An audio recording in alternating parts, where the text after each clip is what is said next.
This is the human brain. We all have one, of course, and we assume it generates consciousness. How exactly it does that is a mystery in modern science. It is important to understand that the brain shapes reality based upon the experience of the being.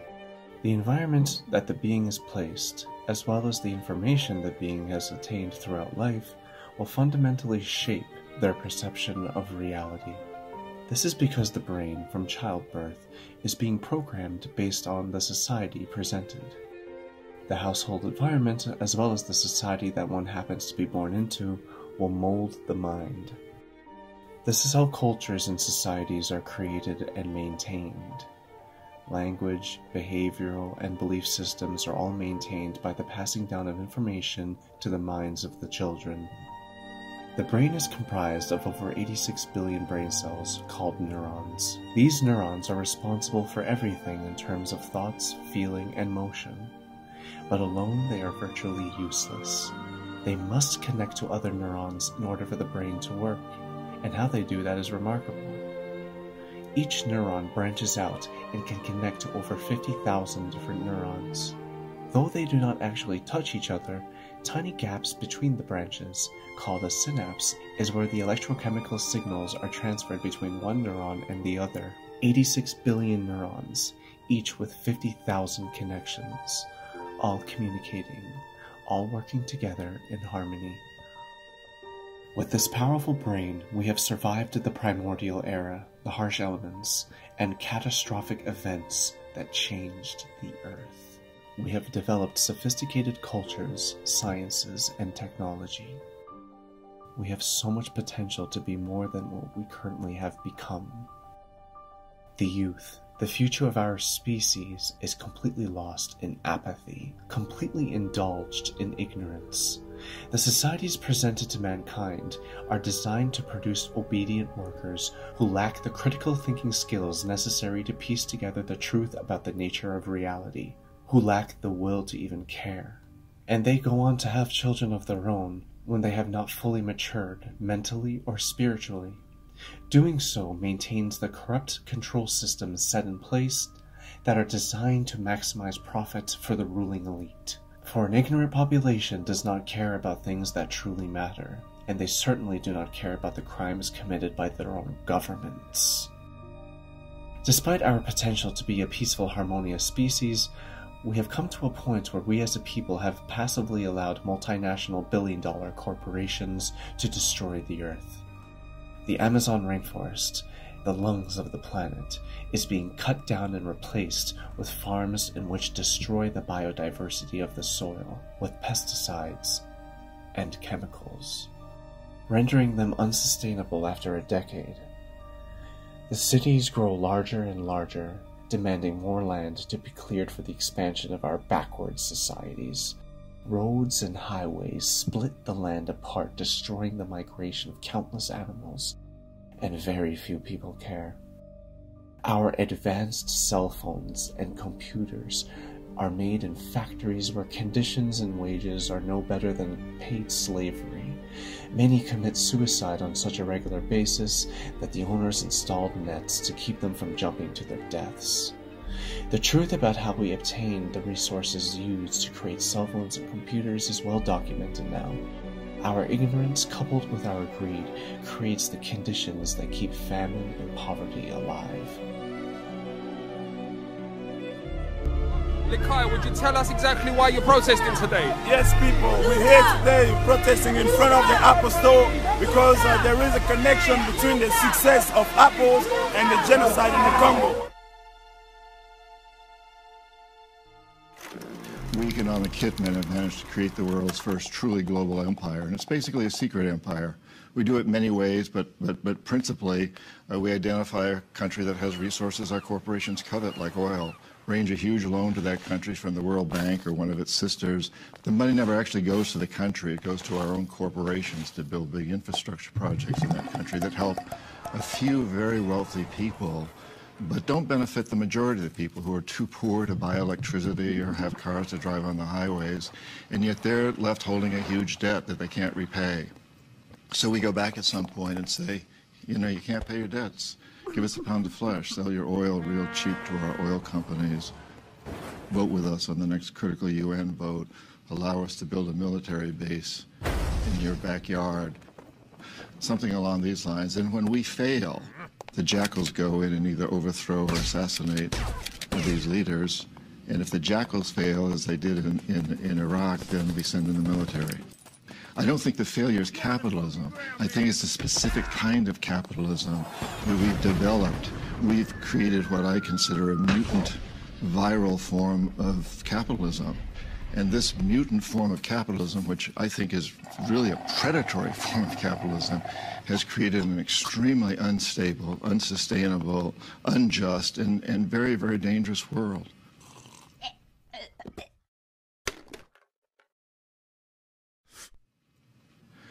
I've met a lot of terrorists. I've interviewed them for books. I've never met one who wanted to be a terrorist. They're desperate people. If we want to get rid of terrorism, we must get rid of the root causes, that cancer that is destroying our whole system. Because I think it's really important that we understand today we cannot have homeland security unless we understand that the whole planet is our homeland. When we take the time to research how our North American society was formed, we can see that things are terribly wrong.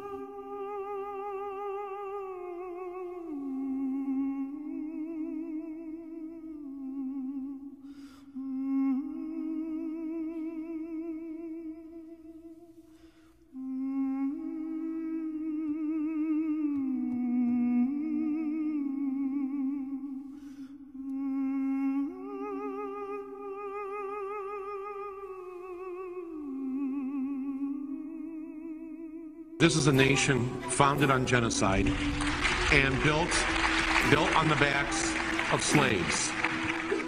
We tried to actually eliminate one entire race, and then we used another race to build this country actually quite quickly as a new country into a world power. This country never would have had the wealth that it had it not had slavery for a couple of hundred years. Despite what has happened to our species and what we have done, we still have innocence within our core. We are still naturally beings of light, not beings of darkness. We must enlighten ourselves so that we can change ourselves. Let us begin our enlightenment.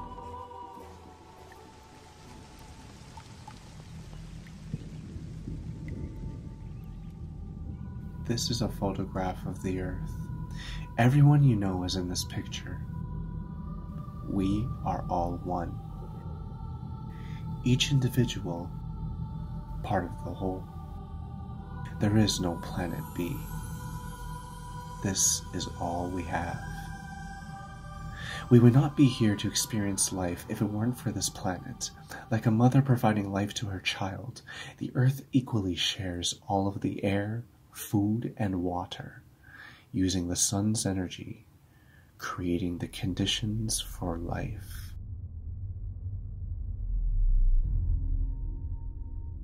The planet itself does not create life alone, however. It is done through many different processes, individual biological and environmental processes which work in synchronicity with each other to make life possible. The sun, a majestic being in and of itself, provides the fuel for life on Earth. Combined with the life-giving properties of water, the sun allows the creation of tiny microscopic cells, algae. Algae breathes in carbon dioxide and releases oxygen, the essential air that we breathe. Every breath we take should be taken with gratitude to these tiny microbes. Without them, we would not be here. Billions of years ago, after a supermassive star reached its end, it went supernova, releasing all the essential ingredients for life: hydrogen, oxygen, carbon. Enough massive clouds of stardust and gas condensed together to create our star, the sun. The sun's mass was heavy enough to pull in more clouds of rock, gas, and stardust. They molded together, and over the course of billions of years, became the planets of our solar system. The Earth, at this time, was an explosive, hellish world.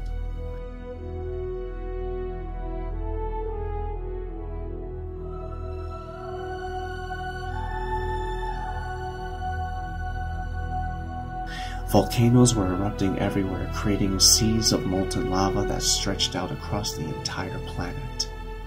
As bleak and hellish as this seems, this is the essential process in which the planet forms its crust, the land, and the ocean.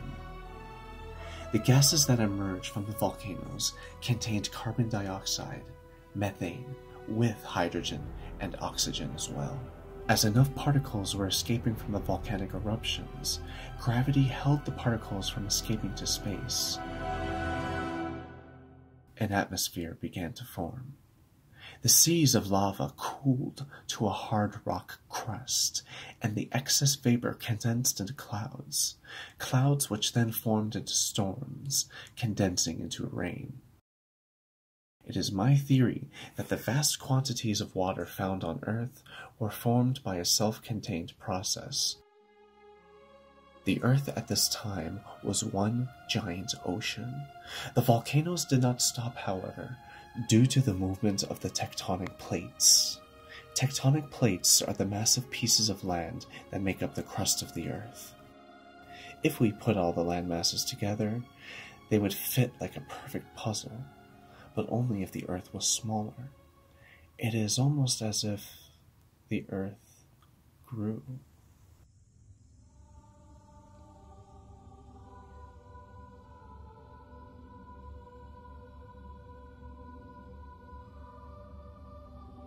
Hundreds of millions of years later, the algae slowly evolved into tiny plants which lived on land, like moss, that of which live on rocks, eventually evolving into larger plants.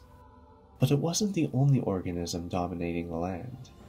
Fungi had already been in power 420 million years before algae. It thrived by eating the dead matter of other microorganisms. Fungi spread into the desolate, empty, rocky landscape of the Earth, and began to grow into root systems that stretch out across the Earth's landmass. Root systems called mycelium. Mycelium will then sporulate into prototaxites, an ancient species of giant mushrooms. The Earth was once covered in a majestic plain, consisted of giant mushrooms. The mushrooms would grow and die, decomposing over and over again, giving the essential ingredients for soil to form.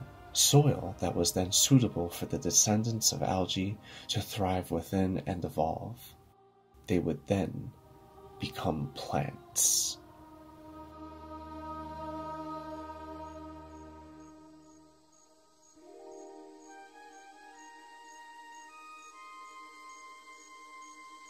The immense biodiversity of cells within the oceans evolved over this time into the many species of organisms that we see today. Amphibious creatures slowly came to live on the land, evolving into the prehistoric dinosaurs. Dinosaurs would then go on to rule the Earth. And what was once tiny cells, algae, evolved into the mighty trees that grew taller than any tree that we see today. The roots of every tree and plant was and is still now connected by mycelium.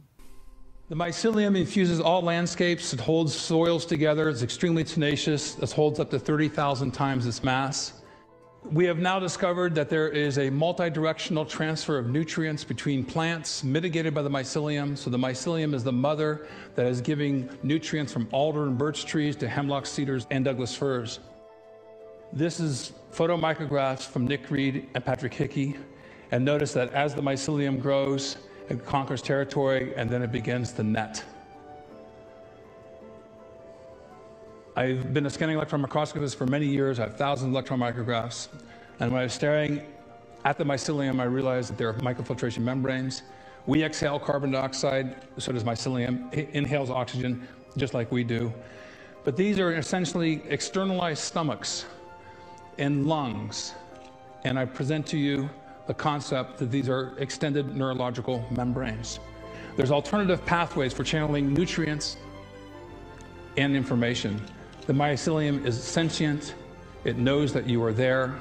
When you walk across landscapes, it leaps up in the aftermath of your footsteps, trying to grab debris. What we think we know is that there is some kind of electrochemical communication between the roots of the trees, like the synapses between neurons. And each tree has 10 to the 4th connections to the trees around it. And there are 10 to the 12th trees on Pandora. Which is a lot, I'm guessing. It's more connections than the human brain. Get it? It's a network. It took 3.5 billion years for the Earth to grow from a flaming, uninhabitable world to a lush biosphere coexisting on its surface, billions of different forms of life. Using all the elements, everything is balance, a symbiosis, a self-sufficient super-organism. And this is where we come in.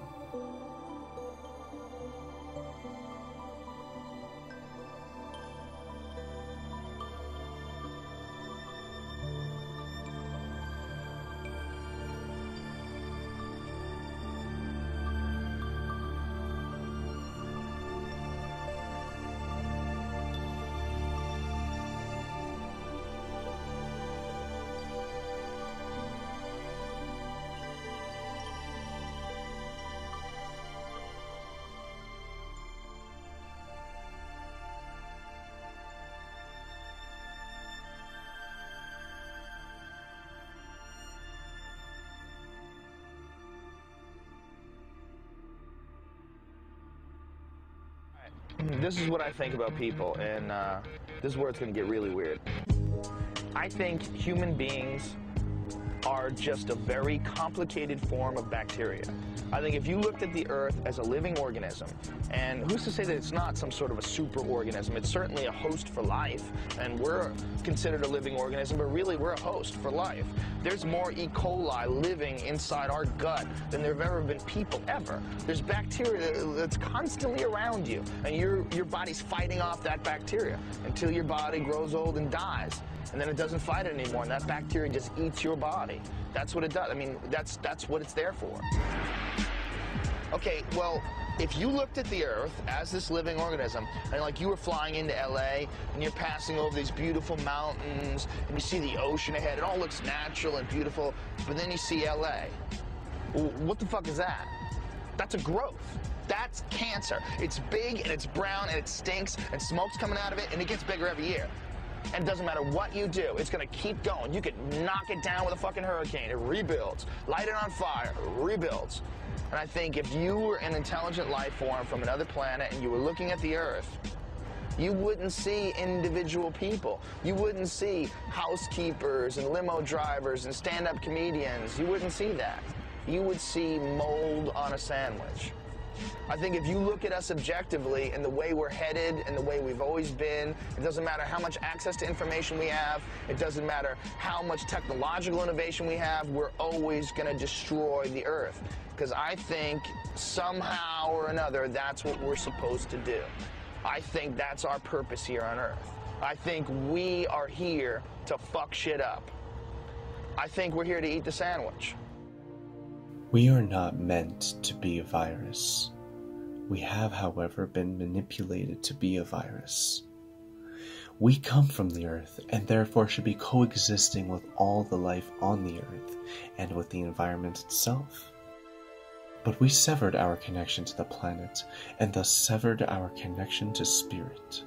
Many of us mock the idea of a spirit or soul. We live in a technological world where such notions are considered backwards and primitive.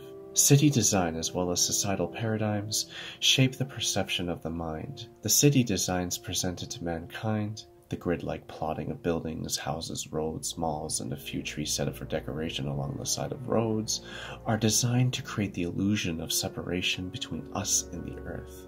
There's no environment out there, and we are here, and we somehow have to watch the way we interact with it. We are the environment. We are conditioned from birth in such a way that we view the earth as nothing more than land and resources, a rock for us to inhabit. Many people believe that the earth was made for us and that humans are meant to be dominating all other forms of life. These are cancerous ideologies that will lead to the self-destruction of our species. Many of us can name these labels. How many of us can name these trees? This is just an example to show where our focus is. And our focus is on maximizing profit, attaining money. We work so hard for money, money that buys us food, water, a car, and a home. We have been told since childhood that without money you cannot have a good life or a family. And this is all true, only because we have allowed the idea of this reality to be the truth. In other words, the societal paradigm we exist in is not the definitive model for existing on this planet. This world we have created, this economy, this civilization, are illusionary constructs that we agreed to be the blueprint of our reality. The entire money-structured and materialistic-oriented society is a false society. 10 or 15 years from now, our society will go down in history as the lowest development in man. We have the brains, the know-how, the technology, and the feasibility to build an entirely new civilization. Money only exists within the minds of human beings. All life on Earth, including the Earth itself, has no regard for money, and can survive as it always has, without money, except for the humans who currently are exposed to the idea of money. Humans keep the idea of money alive within our brain. It was passed down from our parents and the generations before, so that we may pass it down to our children and the generations after. A cycle, a mental prison that has changed the course of humanity.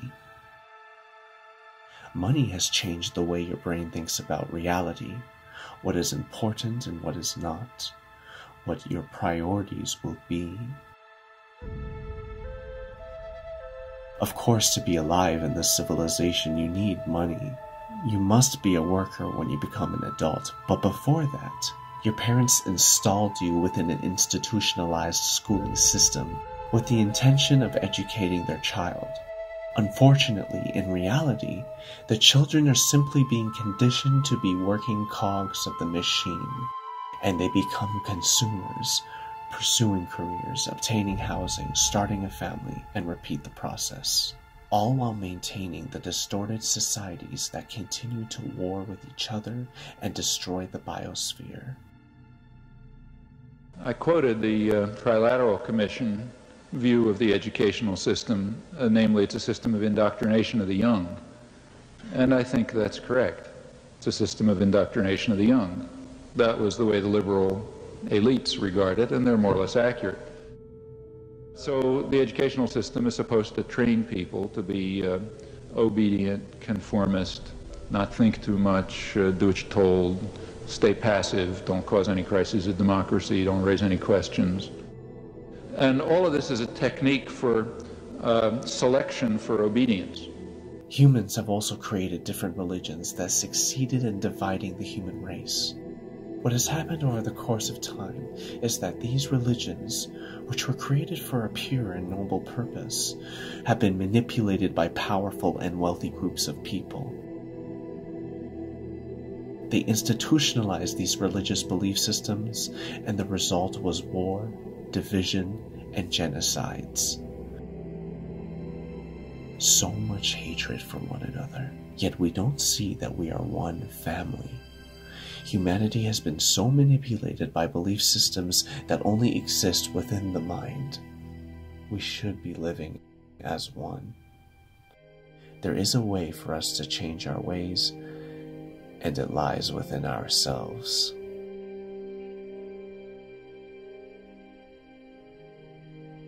It all starts in here. There is a gland in the direct center of our brain called the pineal gland. This gland secretes a neurotransmitter in our neurological pathways called DMT, dimethyltryptamine.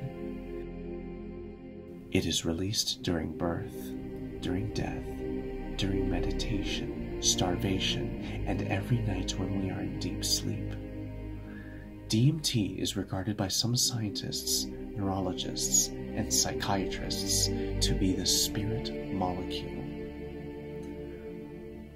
It is found everywhere in nature. It is within plants, animals, insects. It is within everything that has a consciousness. Humans made themselves to believe that we are the only ones who can think and feel, but in fact, this is a universal trait that all of life shares.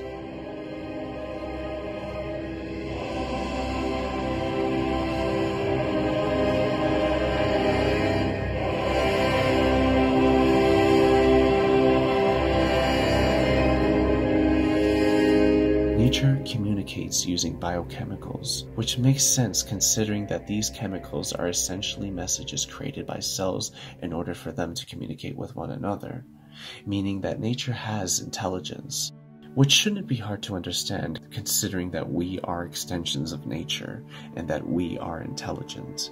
Essentially, we are the universe experiencing and understanding itself. The existence of DNA should ring a bell in this regard.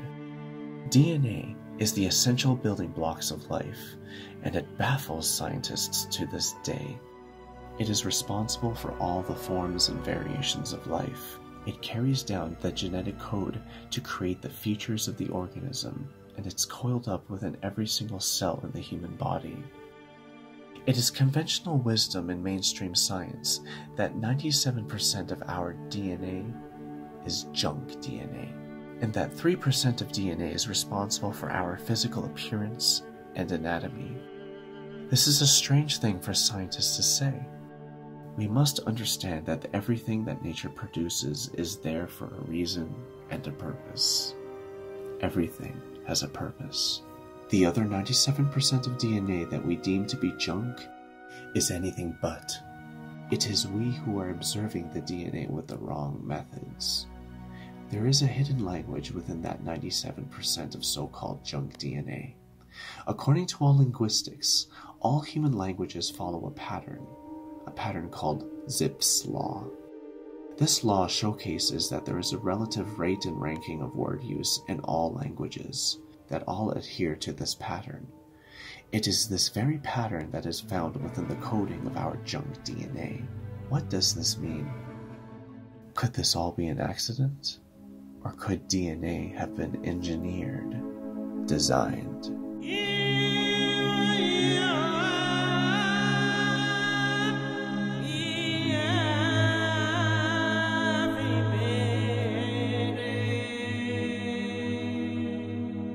In the words of Fred Hoyle, the chances of DNA being formed in a molecular soup by accident would be as low as a tornado passing through a scrapyard and forming a fully functional jumbo jet. It could be that the other 97% of our DNA holds information that we are unaware of, and have now long since forgotten. Who are we? What happened to us?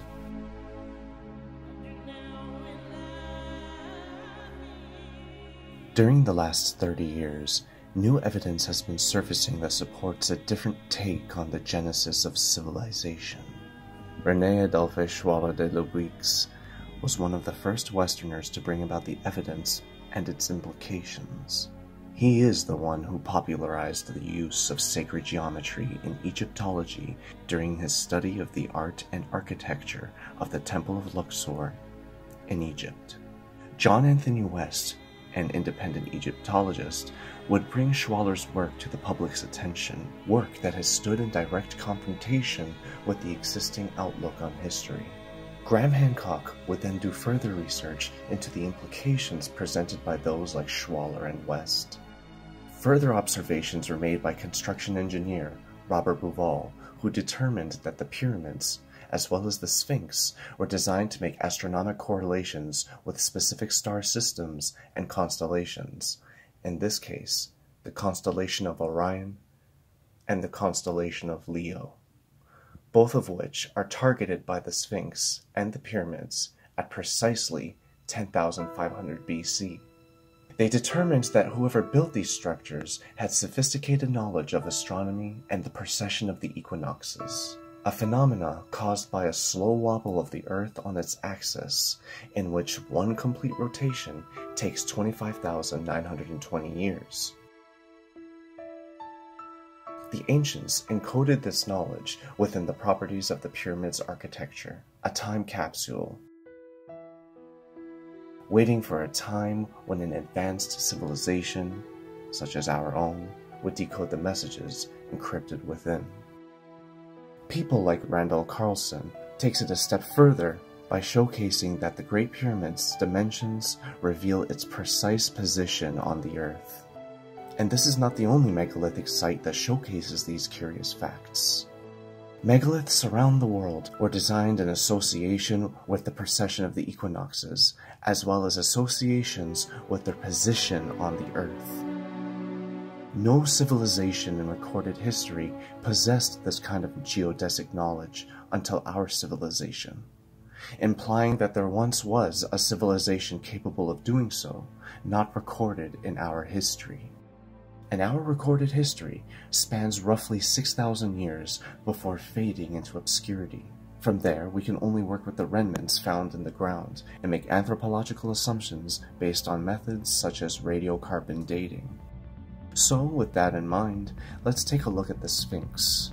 The Sphinx is covered in renovation, hiding its true original limestone, which was severely eroded. However, the walls of the quarry surrounding the Sphinx have not been renovated by the conquerors. These walls reveal the true weathering features that would have been present on the original body of the Sphinx. These weathering features were not originally caused by sand or wind. In the words of Robert Schoch, they were caused by water weathering by way of heavy rainfall pouring onto the limestone, carving it over the course of thousands of years. This can only mean that this quarry, as well as the Sphinx itself, were exposed to a climate sufficient enough to create heavy rainfall for thousands of years, a type of climate that had not existed in Egypt until before the end of the last ice age, implying that the Sphinx is at least 10,500 years old.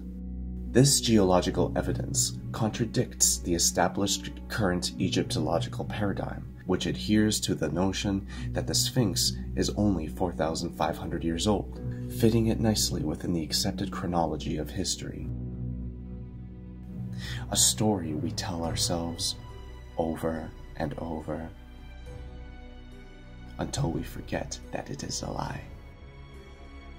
The recently discovered Gunung Padang in Indonesia and the megalithic site of Göbekli Tepe both predate history. Göbekli Tepe in particular showcases knowledge of the precession of equinoxes. The curious thing about this megalithic site is that it was deliberately buried. The archaeologist Claude Schmidt confirmed this, but why was it buried?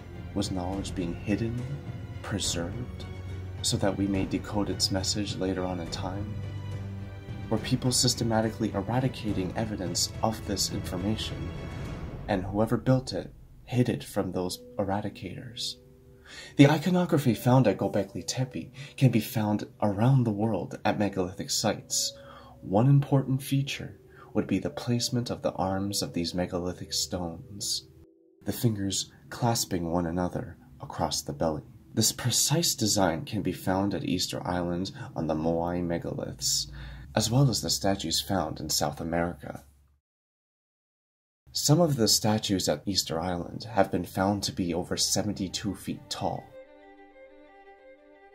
and have been buried by natural sedimentation that took thousands of years to form, implying the truth about the statue's age.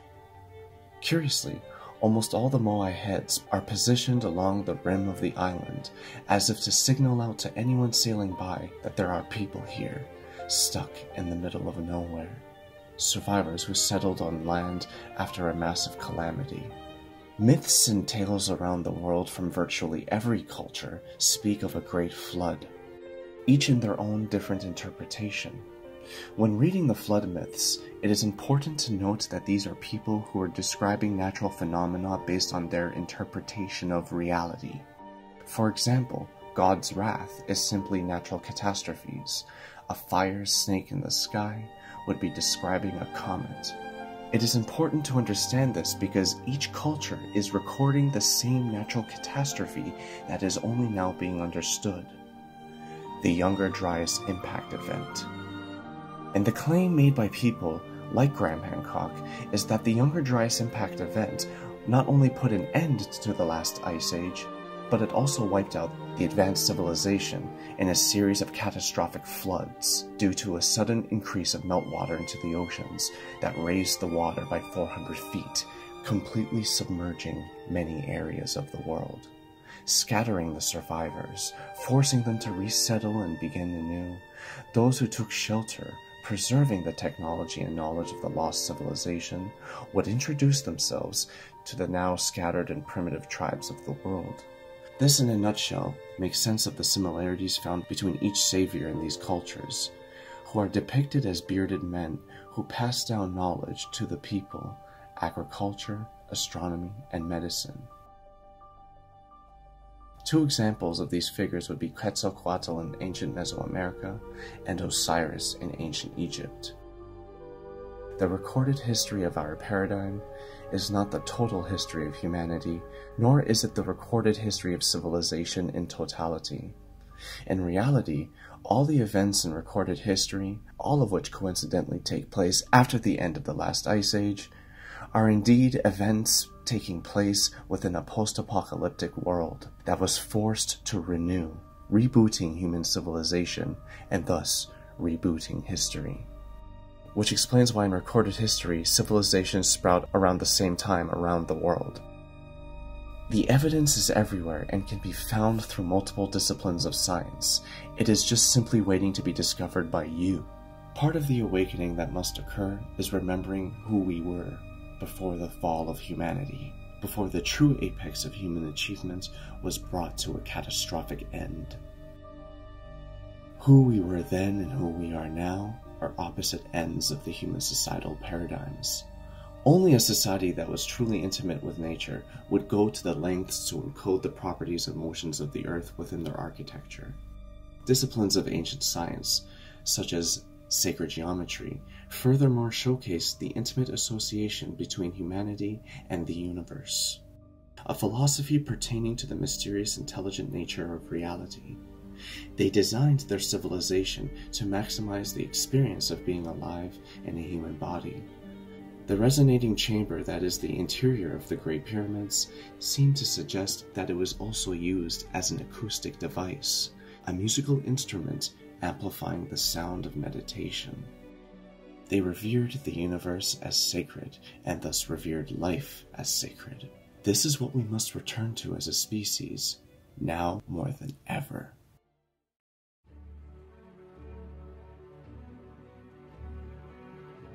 The process of awakening to the true nature of reality calls for a change to the way we live on this planet. The key to changing the world for the better is to replace the existing model of living with a new model of living. A model of living that is a reflection to what existed before the fall of humanity. Jacques Fresco provides a possible solution that coincides with what I am talking about. A civilization that recognizes the earth as the common heritage for all mankind. This civilization's primary focus will be spreading knowledge and education. In order to bring everyone together, we must all be informed of the factual evidence that represents the truth about the nature of reality. Doing so reveals all divisions and segregations to be artificial constructs made by the mind.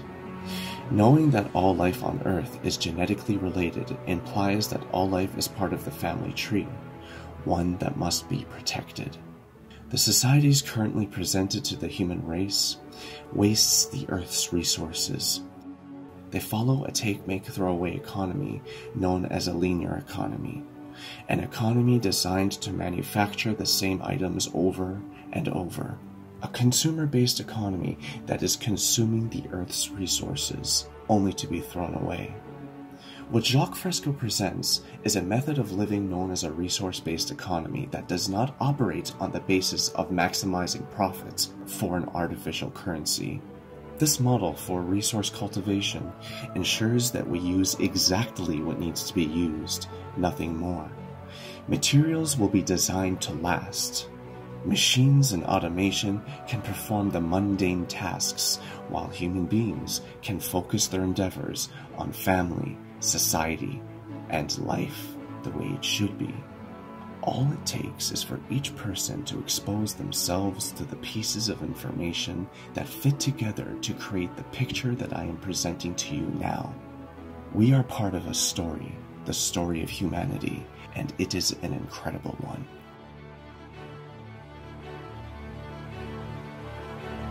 Soldiers, don't give yourselves to brutes. Men who despise you, enslave you, who regiment your lives, tell you what to do, what to think, and what to feel, who drill you, diet you, treat you like cattle, use you as cannon fodder. Don't give yourselves to these unnatural men with machine minds and machine hearts. You are not machines, you are not cattle, you are men. You have the love of humanity in your hearts.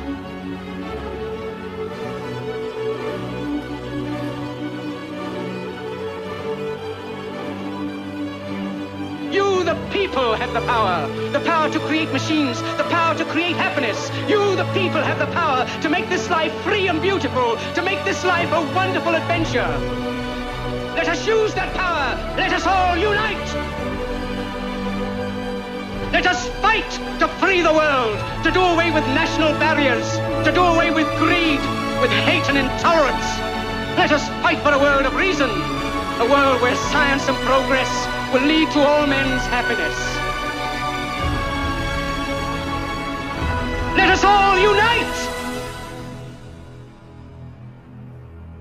During this processional cycle, we have risen, we have fallen, and we are rising again. Take your part in the story, spread this message, and join me in changing the world.